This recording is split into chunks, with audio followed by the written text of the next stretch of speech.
नमस्कार, स्वागत है आपका द न्यूज पर। मैं हूं आपके साथ शिप्रा सैनी। कर्नाटक विधानसभा चुनावों को लेकर सियासी दंगल जारी है और इन सब के बीच अब लगातार ओपिनियन पोल सामने आ रहे हैं जो कि कर्नाटक में क्या नतीजा होगा ये बयां कर रहे हैं। और एक ऐसा ही ओपिनियन पोल लेकर हाजिर हूं मैं आपके सामने और आप देख सकते हैं स्क्रीन पर ये ओपिनियन पोल है कर्नाटक विधानसभा चुनाव का। कुल 224 सीटें हैं कर्नाटक विधानसभा की, जिसका ये ओपिनियन पोल सामने आया है। आपको मैं ये बता दूं कि दरअसल ये जो ओपिनियन पोल है ये कर्नाटक का है और ये जी न्यूज का ओपिनियन पोल है।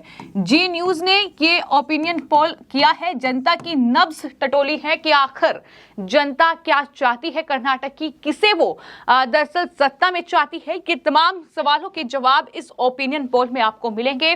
तो फिलहाल आप देख सकते हैं कि ये ओपिनियन पोल है जो कि सामने आया है और इसमें कुल 224 सीटों को लेकर जनता के बीच जो है ये जानने की कोशिश हुई है कि कौन कर्नाटक की सत्ता पर काबिज होगा। जो ओपिनियन पोल सामने आया है उसमें बीजेपी को जो सीटें मिल रही हैं वो सीटें हैं 103 से 115 सीटें। यानी जिस तरीके से लगातार तमाम पार्टियों के बीच सियासी वार पलटवार का दौर जारी है, इन सब के बीच बीजेपी के लिए अच्छी खबर है क्योंकि बीजेपी को इस ओपिनियन पोल में 103 से 115 सीटें मिलती हुई दिखाई दे रही हैं। वहीं कांग्रेस पार्टी की अगर बात की जाए तो 79 से 91 सीटें मिलती हुई कांग्रेस पार्टी को दिखाई दे रही हैं। इसके अलावा अगर बात की जाए जेडीएस की तो आपको बता दें जी कुमार स्वामी की जो पार्टी है जनता दल सेकुलर, उसको 26 से जो है 36 सीटें मिलती दिखाई दे रही हैं। यानी 2018 में जो विधानसभा चुनाव कर्नाटक में हुए थे उसके मुकाबले जेडीएस को काफी नुकसान जो है वो कहीं ना कहीं इन चुनावों में भुगतना होगा। ये फिलहाल ये ओपिनियन पोल है जी न्यूज का जो ये बयां कर रहा है। इसके अलावा अन्य के खाते में 1 से 3 सीटें जाएंगी। ये फिलहाल ओपिनियन पोल के जरिए जो है जी न्यूज ने बताया है कि आखिर किस पार्टी को कितनी सीटें मिलेंगी, कौन सी पार्टी कर्नाटक की सत्ता पर काबिज होगी, क्योंकि लगातार ये माना जा रहा है कि कर्नाटक में जो लड़ाई है, जो सियासी जंग है वो दरअसल नेक टू नेक फाइट है। और इस नेक टू नेक फाइट में ये ओपिनियन पोल है जी न्यूज का जो साफ तौर पर बयां कर रहा है कि बीजेपी जो है वो एक किंग मेकर के रूप में कर्नाटक में उभर सकती है। यानी वो चाहे अकेले सरकार बनाए या फिर किसी पार्टी के सहयोग से सरकार बनाए, लेकिन वो कर्नाटक में सरकार बनाती नजर आ रही है। फिलहाल ये सीटों का आंकड़ा है जो हमने आपको दिखाया है। 224 कुल विधानसभा की सीटें हैं जिनमें से 103 से 115 सीटें जो हैं वो दरअसल बीजेपी के खाते में जा रही हैं। कांग्रेस पार्टी कहीं ना कहीं दूर है बीजेपी के आंकड़े से। वैसा ही हाल जेडीएस का है। जेडीएस को काफी नुकसान इस ओपिनियन पोल में और इस चुनाव में होता दिखाई दे रहा है। बात अगर परसेंटेज की जाए तो आपको बता दें कि चुनाव में परसेंटेज क्या रहेगा वोटों का, ये भी दरअसल जो ओपिनियन पोल है इसका भी सामने आया है। और इसमें अगर बीजेपी की बात की जाए तो बीजेपी को 42% वोट जो है इस चुनाव में मिलेगा। ये फिलहाल जी न्यूज का ये ओपिनियन पोल है जो बयां कर रहा है। जी न्यूज और मेट्राइज ने मिलकर ये सर्वे किया है तो ये सर्वे सामने आया है 42% जनता चाहती है कि बीजेपी जो है वहां जीते। यानी बीजेपी के फेवर में कर्नाटक की 42% जनता है। लेकिन वहीं कांग्रेस भी, जैसा कि हमने आपको बताया कि नेक टू नेक फाइट है, यानी जीत का जो आंकड़ा है, जो अंतर है वो बेहद कम है। और Congress party 40% vote Congress party को भी मिल रहे हैं क्योंकि 2018 में कांग्रेस और जेडीएस ने मिलकर वहां सत्ता पर काबिज हुए थे और कहीं ना कहीं उसके बाद जो सियासी समीकरण थे वो कर्नाटक में बदले, जिसके बाद बीजेपी आज वहां सत्ता पर काबिज है। और बीजेपी ये पुरजोर कोशिश कर रही है कि वहां सत्ता पर जो वो काबिज है उसे बनाए रखा जाए। और वहीं कांग्रेस पार्टी ये कोशिश कर रही है कि एक बार फिर सत्ता पर काबिज हो पाए किसी तरीके से, जिसके लिए लगातार सियासी बयानबाजी का दौर जारी है। तमाम वर्गों को साधने की कोशिश कर्नाटक में हो रही है। लेकिन हम लगातार आपको परसेंटेज भी दिखा रहे हैं कि 224 जो विधानसभा की सीटें हैं वहां जो ओपिनियन पोल है, फिलहाल जनता का जो रुझान है, जनता का जो मत है, वो आखिर किस तरफ जा रहा है। तो बीजेपी को 42% वोट जो हैं वो इस जी न्यूज़ के ओपिनियन पोल में मिल रहे हैं। कांग्रेस पार्टी 40%, वहीं जेडीएस की अगर बात की जाए तो 15% पर जेडीएस सिमट रही है।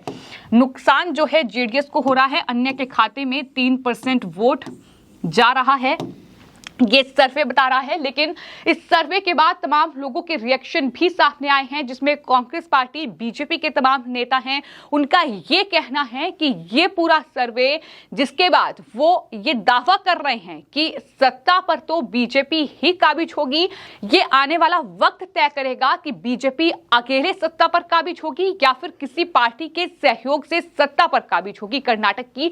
ये लगातार जो बीजेपी के नेता हैं, फिलहाल इस ओपिनियन पोल के बाद वो लगातार इस तरीके के बयान जो हैं वो दे रहे हैं। तो जाहिर तौर पर बीजेपी को काफी भरोसा है कि वो इस बार एक बार फिर कर्नाटक की सत्ता पर काबिज होगी। तो तमाम जो सीटों का आंकड़ा है वो मैं आपको लगातार दिखा रही हूं कि बीजेपी को 103 से 115 सीटें संभव है कि मिल सकती है। ये लगातार जो ओपिनियन पोल है ये दिखा रहा है कि 103 से 115 सीटें। तो कुल मिलाकर मैं आपको ये बता दूं कि जो बहुमत का आंकड़ा है, बहुमत का आंकड़ा 113 सीटों का है और 113 सीटें फिलहाल यहां अगर गौर किया जाए तो 103 से 115 सीटें जो हैं वो मिलती हुई दिखाई दे रही हैं। यानी अगर बीजेपी को इसके बीच सीटें मिलती हैं तो 113 जो है वो बहुमत का आंकड़ा है। बीजेपी अकेले सत्ता पर काबिज हो सकती है, लेकिन अगर सीटों का आंकड़ा 113 से कम होता है तो जाहिर तौर पर किसी और पार्टी के सहयोग से ही सत्ता पर काबिज हो सकती है बीजेपी। और यही लगातार ये पोल है जो फिलहाल दिखा रहा है कि किस तरीके से 103 से 115 सीटें, ये जी न्यूज़ का ओपिनियन पोल है। तो जैसा कि हमने आपको बताया कि ओपिनियन पोल ये साफ तौर पर कह रहे हैं कि बीजेपी जो है वो कर्नाटक की सत्ता पर काबिज हो रही है। 103 से 115 सीटें फिलहाल बीजेपी के खाते में जाती दिखाई दे रही हैं। जनता का जो रुझान है वो बीजेपी की तरफ है।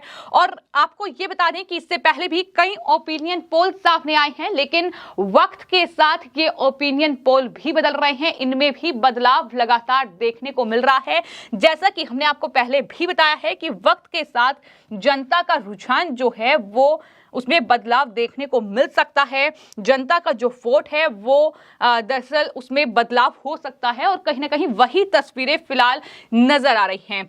कांग्रेस पार्टी को इस ओपिनियन पोल में ये कहा गया है, तो कांग्रेस पार्टी को 79 से 91 सीटें मिल सकती हैं, ये ओपिनियन पोल में बताया गया है। और वैसे ही तमाम पार्टियों का जो कहीं ना कहीं वोट बैंक है वो कितना होगा इस ओपिनियन पोल में ये बताया गया है। इसके अलावा जेडीएस के खाते में 26 से 36 सीटें, यानी नुकसान जो है जेडीएस को हो रहा है। जिस तरीके से जेडीएस जो है कर्नाटक की सत्ता पर उसकी काफी पकड़ रही है, लेकिन जी कुमारस्वामी की ये पार्टी इस बार के चुनाव में धराशायी होती दिखाई दे रही है। कम से कम ये ओपिनियन पोल यही कह रहे हैं। 10 मई को कर्नाटक के विधानसभा चुनाव होने हैं और चुनावी नतीजों में भी ज्यादा वक्त नहीं है, क्योंकि 13 मई को चुनावी नतीजे सामने आएंगे और ऐसे में उससे ठीक पहले ये कहीं ना कहीं एक बड़ा ओपिनियन पोल माना जा रहा है कर्नाटक को लेकर, क्योंकि लगातार इस तरीके से सवाल उठ रहे थे कि बीजेपी जो है इस वक्त मुश्किल में है कर्नाटक में, लेकिन बीजेपी को 42% वोट संभव है, ये दरअसल इस सर्वे में बताया गया है। तो कुल मिलाकर कर्नाटक को लेकर लगातार सियासी घमासान, या यूं कह सकते हैं कि चुनावी घमासान जारी है। लगातार जो ओपिनियन पोल में बदलाव हुए हैं उसकी बड़ी वजह यही मानी जा रही है कि जिस तरीके से लगातार प्रधानमंत्री नरेंद्र मोदी से लेकर मुख्यमंत्री उत्तर प्रदेश के योगी आदित्यनाथ, इसके अलावा असम के मुख्यमंत्री हेमंता बिस्वा शर्मा और तमाम केंद्रीय मंत्री और कर्नाटक के स्थानीय नेता चुनाव प्रचार कर रहे हैं, तमाम जनता के बीच पहुंच रहे हैं, उसका एक बड़ा असर जो है वो फिलहाल कर्नाटक में देखने को मिल रहा है। और इतना ही नहीं, ये भी कहीं ना कहीं इन ओपिनियन पोल के माध्यम से सामने आया है कि कर्नाटक में जिस तरीके से कांग्रेस पार्टी दरअसल बीजेपी और प्रधानमंत्री नरेंद्र मोदी पर निशाना साधकर दांव चलने की कोशिश कर रही है, चाहे फिर वो प्रधानमंत्री को जहरीला सांप कहना हो या फिर नालायक बेटा कहना हो। और इसके अलावा जो चुनावी घोषणा पत्र में बजरंग दल को बैन करने की बात कही गई है, साथ ही पीएफआई पर बैन लगाने की बात कही गई है, ये तमाम चीजें अब जनता के समझ में आ रही हैं और कहीं ना कहीं यही वजह है कि कर्नाटक में अब चुनावी हार कांग्रेस पार्टी की हो सकती है। ये फिलहाल जी न्यूज का ये ओपिनियन पोल है जो दावा कर रहा है। फिलहाल आपकी इस पूरे मामले पर क्या राय है, हमें कमेंट बॉक्स में जरूर लिखें और चैनल को सब्सक्राइब करें। धन्यवाद।